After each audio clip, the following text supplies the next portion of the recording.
نحمده ونصلي على رسوله الكريم أما بعد فقد قال الله سبحانه وتعالى في كلامه القديم والفرقان الحميد أعوذ بالله من الشيطان الرجيم بسم الله الرحمن الرحيم وما أرسلناك إلا رحمة للعالمين صدق الله العظيم அளவற்ற அருளாளனும் நிகரற்ற அன்புடையோனுமாகிய எல்லாம் வல்ல அல்லாஹுவின் பெயரால் துவங்குகிறேன். அருமைநாயகம் முஹம்மதுர் ரசூலுல்லா ஸல்லல்லாஹு அலைஹி வஸல்லம் அவர்களின் மீதும் நற்பாக்கியங்கள் நிறைந்த அவர்களுடைய உம்மத்தின் மீதும் குறிப்பாக இக்காணொளியில் இணைந்திருக்கிற நம் அனைவர் மீதும் எல்லாம் வல்ல அல்லாஹுவின் நல்லருள் என்றென்றும் நிறைவாக உண்டாவதாக. ஆமீன். அல்லாஹுவின் பேரருளால் மானபி வாழ்வில் மறக்கவியலா நாட்கள் என்கிற நபிகள் நாயகம் ஸல்லல்லாஹு அலைஹி வஸல்லம் அவர்களின் வாழ்க்கையில் முக்கியமான நிகழ்வுகள் நடந்த நாட்களை வரிசைப்படுத்தி அந்த நாட்களில் முக்கியமான நாட்களை எல்லாம் பார்த்து வருகிற நாம் இன்றைய தினம் பெருமானார் ஸல்லல்லாஹு அலைஹி வஸல்லம் அவர்களையும் அவர்களோடு கொள்கை அளவிலும் கருத்தளவிலும் உடன்பட்ட நபித்தோழர்களை, குடும்பத்தினர்களை, அஹ்லபைத்துகளை எல்லாவற்றையும் மக்காவினுடைய தலைவர்கள், குறைஷிகளினுடைய காஃபிர்கள் ஊர் விளக்கு செய்து வைத்த நாட்களை பற்றி பார்க்கிறோம். சற்றேறக்குறைய 3 ஆண்டு காலங்கள் ஊர் விளக்கு என்று அறிவிக்கப்பட்டு சொல்லனா தொல்லைகளுக்கு உள்ளான நிலையில் அந்த நாட்கள் வரலாற்றிலே முக்கியத்துவம் பெறுகிறது. அன்பானவர்களே, ஹிஜ்ரி 7வது, அதாவது நபித்துவத்தினுடைய 7வது வருஷம் பெருமானார் ஸல்லல்லாஹு அலைஹி வஸல்லம் கடந்த 6 வருட காலமாக அனுபவித்த இன்னல்களும் அவர்களுக்கு ஏற்பட்ட இடையூறுகளும் அவர்களின் மீது நிகழ்த்தப்பட்ட தாக்குதல்களும் சொல்லி மாளாதவை. கடைசியாக அவர்கள் கையில் எடுத்த ஒரு மிகப்பெரிய ஆயுதம், மிகப்பெரிய பிரயோகம், முஹம்மது ஸல்லல்லாஹு அலைஹி வஸல்லம் அவர்களையும் அவர்களை சார்ந்தவர்களையும் ஊர் விளக்கு செய்யலாம் என்று முடிவெடுக்கிறார்கள். பல்வேறு வரலாற்று ஆசிரியர்கள் இந்த நிகழ்ச்சியை எழுதியிருந்தாலும் தெளிவாக ஜாதுல் மஆதிலே அல்லாமா இப்னுல் கையும் ரஹிமஹுல்லா பதிவு செய்திருக்கிறார்கள்.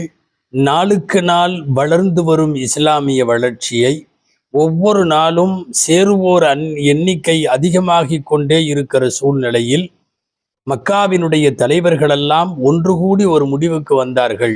என்னன்னா, முஹம்மது ஸல்லல்லாஹு அலைஹி வஸல்லம் அவர்களை, அவர்களின் தோழர்களை, அத்தோடு பனு ஹாஷிம்களை, அப்துல் முத்தலிபினுடைய குடும்பத்தினர்களை, அப்து முனாஃபுடைய குடும்பத்தினர்களை, இவர்களில் பல பேர் எதுவும் செய்யவில்லை, இருந்தாலும் முஹம்மது ஸல்லல்லாஹு அலைஹி வஸல்லத்தை அடக்கி வைக்க தவறியதால் அல்லது அவர்களை இவர்களிடம் ஒப்படைக்க தவறியதால் எல்லாருக்கும் சேர்ந்து ஊர் விளக்கு.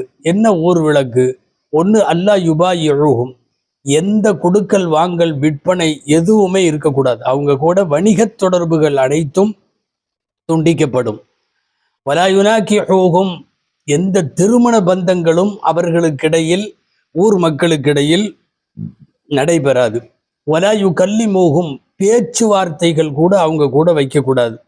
வலா யுஜாலிசுஹும், அவர்களோடு அமரவும் கூடாது, அமரக்கூடாது, பேசக்கூடாது, திருமணம் போன்ற நல்ல காரியங்கள் அவர்களோடு நடத்தக்கூடாது, எந்த விற்பனையும் வாங்குதலும் இருக்கக்கூடாது. விற்குதலும் வாங்குதலும் இல்லை என்றால் உணவு அவர்களுக்கு தடைபடும், சமூக அந்தஸ்தெல்லாம் தடைபடும், உறவுகள் தடைபடும்.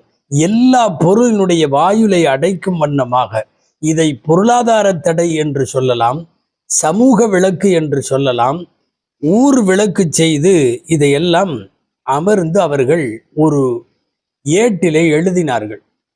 ஒரு ஏட்டிலே இதை பூராத்தை எழுதி, அது எழுதுறப்போ பிஸ்மிகல்லாஹும்ம, அவர்களுடைய எதை எழுதினாலும் ஆரம்பத்தில் அதை போடுவார்கள், அல்லாவே உனது பெயரால். அந்த வார்த்தையை போட்டு கீழே இத்தனை பேருடன் இந்தந்த உறவுகள் எல்லாம் துண்டிக்கப்படுகிறது. ஷுஅபே அபி தாலிப் என்று சொல்லக்கூடிய ஒரு பள்ளத்தாக்கில், அபூதாலிபு பள்ளத்தாக்கு என்றதற்கு பெயர், அங்கே இவர்களை எல்லாம் ஊர் விளக்கு செய்து வைத்தார்கள், ஊருக்கு வெளியே. இந்த எழுதப்பட்ட ஓலையை கொண்டு போய் கஅபாவிலே உள்ள கஅபத்துல்லாவில் நடுவுல மேலே இதை சுருட்டி இதை தொங்க விட்டு விட்டார்கள்.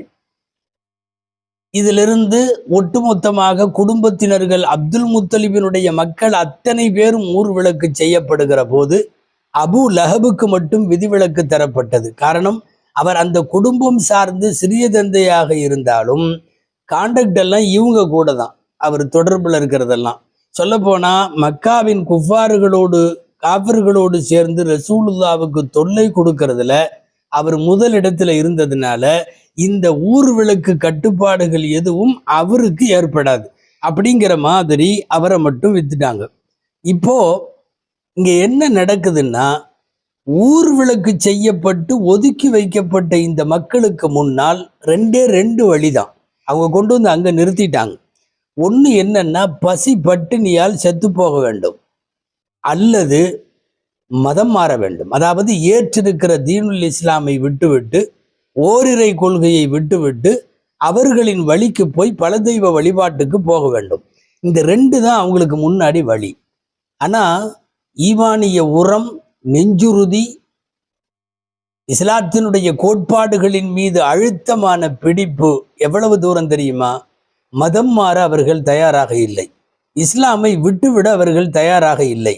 வேணா மவுத்து வந்து செத்து போனாலும் தயார், எந்த உணவும் கிடைக்கலன்னாலும் பரவாயில்ல என்று சொல்லி நபி ஸல்லல்லாஹு அலைஹி வஸல்லம் அவர்களையும் அவர்களோடு உள்ளவர்களையும் ஷுஅபே அபி தாலிபில வைத்து கரெக்டா ஹிஜ்ரி 7 முஹர்ரம் பிறை 1 அந்த இரவு அங்கே போய் வைக்கப்பட்டது.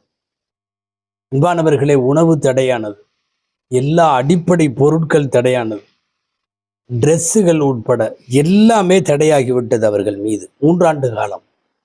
வரலாற்று ஆசிரியர்கள் எழுதுகிறார்கள், அவங்க ஊர் விளக்கு செய்யப்பட்ட நாட்களில் அந்த பகுதிகளில் எப்போதும் குழந்தைகளுடைய பெண்களுடைய அழுகுரல் கேட்டுக்கொண்டே இருக்கும். பசியால் கதறுகிற குழந்தைகள், சிறுவர்கள், ஒரு பாவமும் செய்யாத எல்லாம் அவர்கள் அத்தனை பேரையும் அவர்கள் கிட்டத்தட்ட கொடுமைப்படுத்தினார்கள். சாப்பிட்றதுக்கு எதுவுமே இல்லை. ஒரு கட்டத்தில் ஹிஷாம் இப்னு அம்ர் என்பவர் இரவு நேரத்தில் யாருக்கும் தெரியாமல் கொண்டு வந்து அவருடைய குதிரையில் அல்லது ஒட்டகத்தில் உணவுப் பொருட்களை கொஞ்சம் கொடுத்துட்டு போவார். 3 நாள் 4 நாள் எதுவும் சாப்பிடாமல் இருந்திருக்கிறார்கள் அங்கே உள்ளவர்கள். ஒரு கட்டத்தில் சஅத் இப்னு அபீ வக்காஸ் ரலியல்லாஹு தஆலா அன்ஹு, பிரபலமான நபி தோழர், ஆரம்பகால சஹாபி, அவர் சொல்லுகிறார், நாங்களெல்லாம் ஊர் விளக்கு செய்யப்பட்டிருந்த போது ஒரு நாள் இரவு சிறுநீர் கழிப்பதற்காக வேண்டி எழுந்து சென்றேன். பல நாட்களாக சாப்பிடாததால் கோர பசி. நான் சிறுநீர் கழித்து கொண்டிருக்கிற போது சாதாரணமாக மண் மீது சிறுநீர் கழிப்பதை போல இல்லை, ஏதோ ஒரு பொருள் தடதடக்கிற சத்தம் கேட்டது. ஏதாவது ஒன்றின் மீது சிறுநீர் கழிப்பதாக தெரிந்தது. அதற்கு பிறகு நான் என் கடனை முடித்துவிட்டு அங்கே என்னவென்று பார்த்தேன். சிறுநீர் கழித்த இடத்தில் அதற்கு கீழ் ஒரு தோல் இருந்தது. ஏதோ ஒரு மிருகத்தினுடைய தோல், ஒட்டகமோ ஆடு மாடோ குதிரையோ என்னவென்று தெரியாது தோல். அதை எடுத்துட்டு வந்து தண்ணி ஊற்றி நான் அதை கழுவினேன். ஒரு சின்ன தோல் துண்டு. அதை எடுத்துட்டு வந்து கழுவிட்டு அதை எரிச்சேன், காய வச்சு. எரிச்ச உடனே சாம்பல் ஆச்சு. அதை எடுத்து தண்ணியில கலக்கினேன். கலக்கி அந்த தண்ணியை நான் குடித்தேன். கவித்து பிஹா தலாசன், 3 நாள் எனக்கு தேவையான சக்தி அந்த ஒரு ஏதோ மிருகத்தினுடைய அந்த தோலின் மூலம் கிடைத்தது. ஒரு சில வரலாற்று ஆசிரியர்கள் இதே செய்தியை சஅத் இப்னு அபீ வக்காஸ் ரலியல்லாஹு அன்ஹு இப்படி சொல்லுவதாக எழுதியிருக்கிறார்கள். நான் ஒரு நாள் இரவு ஊர் விளக்கு செய்யப்பட்ட நாளில் பசியில் எதையோ கீழே எடுத்து சாப்பிட்டேன். என்ன சாப்பிட்டேன் என்று இன்று வரை எனக்கு தெரியாது என்று மதீனாவிலே இருக்கிற போது தங்களின் கடைசி காலத்தில் சஅத் இப்னு அபீ வக்காஸ் ரலியல்லாஹு அன்ஹு சொன்னதாக இருக்கிறது. அன்பானவர்களே, இருக்கிற அத்தனை பேரும் இலைதலைகளை சாப்பிட்டு என்ன இலை என்று தெரியாதல்லவா, கிடைத்த இலைகளை எல்லாம் சாப்பிட்ட விளைவு எல்லாருடைய வாயும் புண்ணாகி போய்விட்டது. ஈமான் கொண்ட உள்ளங்களுக்கு இறைவன் பொறுமையை, சகிப்புத்தன்மையை, அதற்கான சோதனையை எவ்வளவு தூரம் கொடுத்திருப்பான் என்பதற்கு இதுவெல்லாம் சான்றுகள். மிகப்பெரிய அளவில் கஷ்டத்தை அனுபவித்தவர்கள் அன்றைக்கு இருந்த ஊர் விளக்கு செய்யப்பட்டவர்கள். பிஞ்சு குழந்தைகளும் பெண்களும் முதியவர்களும் என்ன செய்தார்கள்? அவர்கள் மார்க்கத்தை ஏற்றுக்கொண்டதற்காக வேண்டி அனுபவித்த கஷ்டம். குர்ஆனிலே அல்லாஹ் சொல்லுவான், சொகுசா இஸ்லாம் கிடைச்சிரும்னு நினைக்கிறீங்களா? அஹஸிபன் நாஸு அன் யுத்ரகு அன் யகூலு ஆமன்னா வஹும் லா யுஃப்தனூன்.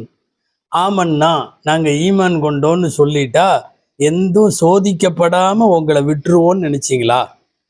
அல்லாஹ் விட்டுருவான்னு நினைச்சிங்களா? இறைவனை அடைவதென்றால், மார்க்கத்தை அடைவதென்றால், அவன் சுவனத்தை அடைவதென்றால் சாதாரணமா அது நடக்காது. இப்படிப்பட்ட கஷ்டங்களுக்கு பின்னாலே தான் நடக்கும் என்பதை அல்லாஹ் இந்த ஊர்விளக்கு செய்யப்பட்ட நாட்களில் அவர்கள் அனுபவித்த இந்த விஷயத்தின் மூலமாக காட்டுகிறான். வாருங்கள் அன்பானவர்களே, என்ன நடக்கிறது என்று பார்ப்போம். சில நாட்கள் அங்கே ஊர்விளக்கு செய்யப்பட்ட நிலையில் மக்காவிலும் சில மனிதாபிமானம் உள்ளவர்கள் இருக்கத்தானே செய்வார்கள். எல்லாருமே கொடூரர்கள் அல்ல, காஃபிர்களாக இருந்தாலும் சில பேர்த்துக்கு நேயமும் மனிதாபிமானமும் நிச்சயமாய் வரும். அதுகள் அப்படி உள்ளவங்கள சில பேர் கிளம்பினார்கள், இதுக்கு ஏதாவது செய்யணும். இத மக்காவினுடைய அறிவாளிகள் அப்படின்னு சொல்லலாம். அவங்களையெல்லாம் ஒரு 5 பேர் அதுக்காக வேண்டி தயாரானாங்க. ஹிஷாம் இப்னு அம்ர் அதுல ஒருத்தர். இரவு நேரத்தில் யாருக்கும் தெரியாமல் ரொம்ப சிரமத்திற்கிடையில், எதிர்ப்புக்கிடையில், மாட்டனா பெரிய தகராறு என்கிற நிலையிலும் கொண்டு வந்து இரவு நேரத்தில் மறைத்து உணவு கொடுத்தவர் ஹிஷாம் இப்னு அம்ர் ஒருத்தர். ஜுஹைர் இப்னு அபி சலமா ஒருத்தர். அபி உமையா அவர் ஒருத்தர். அபுல் பக்தரி அப்படின்னு ஒருத்தர். ஜம்ஆ இப்னுல் அஸ்வதுன்னு ஒருத்தர். அடுத்து ஹதீஸுகள்ல ஃபேமஸான முத்தஇப் இப்னு அதீன் ஒருத்தர். இந்த 5 பேர் நாளைக்கு இவங்க பொதுமக்கள்கிட்ட பேச போறாங்க. முதல் நாள் இரவே இவர்களுக்குள்ளாக பேசி ஒரு கருத்தற்றுமைக்கு வருகிறார்கள். என்ன தப்பு பண்ணாங்க? அவங்க ஒரு கொள்கை ஏத்துக்கிட்டதுனால இந்த அளவுக்கு கொண்டு போய் ஊர் விளக்கு செஞ்சு வைக்கணுமா? இருக்கிற குழந்தையிலிருந்து யாரும் சாப்பிடல, யாருக்கும் மாற்று துணி இல்லை, மாற்று உணவில்லை, அவர்களுக்கு எந்த வசதியும் இல்லை. கொளுத்துகிற வெயிலோ அல்லது குளிரோ எதுவாக இருந்தாலும் அவர்கள் அங்கேயே இருக்க வேண்டும். அவர்களெல்லாம் நம்மோடு, நம் குடும்பத்தோடு, நம் ஊரில் வாழ்ந்தவர்கள் தானே. என்ன குற்றம் செய்தார்கள் என்பதற்கு என்று அவர்களுக்கு இவ்வளவு பெரிய தண்டனை. ஊருக்கு எதிர்ப்பாக அவர்கள் என்ன செய்தார்கள்? யாருடைய வாழ்வையாவது கெடுத்தார்களா? யாருடைய உணவையாவது தடுத்தார்களா? யாருடைய வணிகத்திலாவது குறுக்க நின்றார்களா? இதை எப்படி செய்யலாம்? ஆளுக்கு ஆள் பேசி எல்லாரும் கிட்டத்தட்ட இதை எதிர்த்தே ஆக வேண்டும் என்று ஒரு முடிவுக்கு வந்து விட்டார்கள். மறுநாள் காலை ஜுஹைர் இப்னு அபி உமையா அவர் தான் வர்றார். நேரா வந்தார். கஅபத்துல்லாவிற்கு வந்து 7 சுற்று கஅபாவை தவாப் செய்து விட்டு மக்களே வாங்கன்னார். எல்லாரும் வந்தார்கள். முதலில் வந்தது அபூ ஜஹல். நாம் சாப்பிட்டு கொண்டிருக்கிறோம், அங்கே நம்முடைய குடும்பம் சாப்பிடாமல் ஒரு குடும்பம், பல குடும்பங்கள் அங்கே இருக்கிறது. நாமெல்லாம் உடை மாற்றுகிறோம், நம்முடைய பல நூறு குடும்பம் மாற்று உடை இல்லாமல் இருக்கிறது.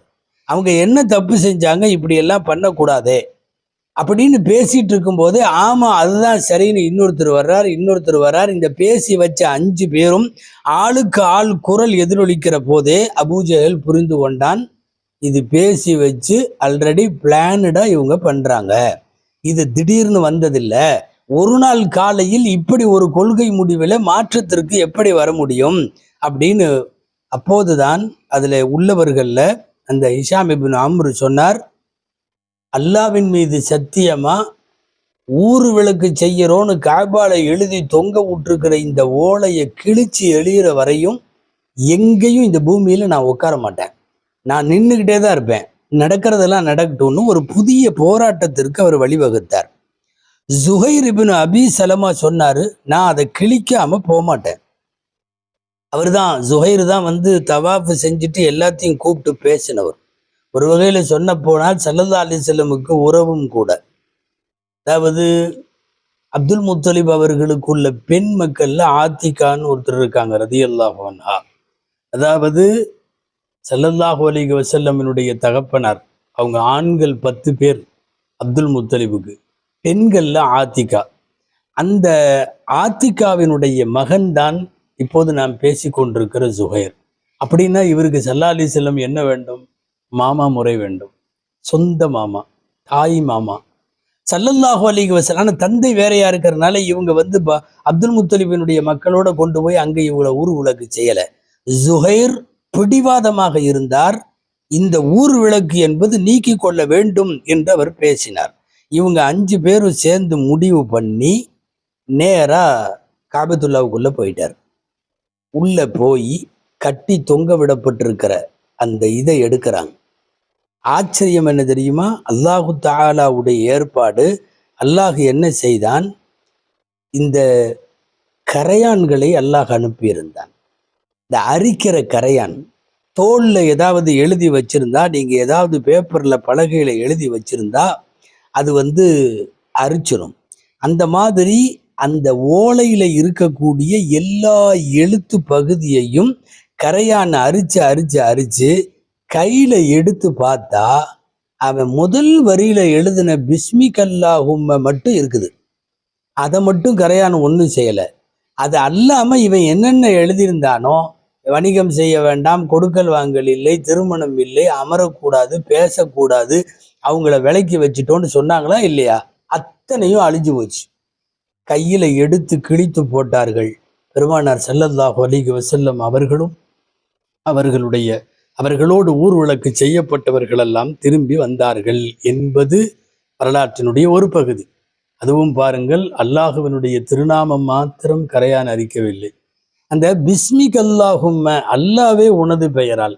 இந்த வாக்கியம் ஜாகிலியத்துடைய காலத்திலும் இருந்துச்சு. நீண்ட நெடுங்காலமாக அரபுகள் எந்த ஒப்பந்தம் எழுதினாலும், முறித்தாலும், ஏற்பட்டாலும் முதல்ல அதை எழுதுவாங்க, பிஸ்மிக் அல்லாஹும்ம, அல்லாவே உனது பெயரால். இது வந்து இப்ராஹிம் அலைஹிஸ்ஸலாம் காலத்துல தோன்றின வார்த்தை.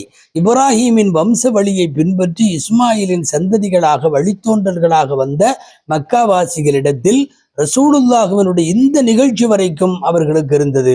சொல்ல போனா ஹுதைபியாவிலேயும் இது சம்பந்தமாக ஒரு செய்தி உண்டு. பிஸ்மிக் அல்லாஹும்ம, அதை மட்டும் இது பண்ணல, இது எல்லாத்தையும் அரிச்சிருச்சு, கிழித்து போட்டார்கள். மனித நேயம் உள்ளவர்களால் இது நடந்தது. ஸல்லல்லாஹு அலைஹி வஸல்லம் பொதுவாகவே ரசூலுல்லாவுக்கு வஃபான்னு ஒன்று இருக்கு. ஹதீஸ்ல அதிகமாக கேள்விப்பட்டிருப்பீங்க. வஃபா, நன்றி உணர்வு. அதாவது எந்த காலத்திலேயோ யாரோ ஏதோ உதவி செய்தாலும் ஸல்லல்லாஹு அலைஹி வஸல்லம் கைமாறு செய்வதற்கு ஒரு தடவை மறக்கவே மாட்டாங்க. இந்த 5 பேர்த்துல ஒருத்தர் அபுல் பக்தரி. அவரெல்லாம் முஸ்லிம் அல்ல. நல்லா தெரிஞ்சுக்கணும், இவங்க 5 பேருமே முஸ்லிம்கள் அல்ல, இஸ்லாத்துல இணையல.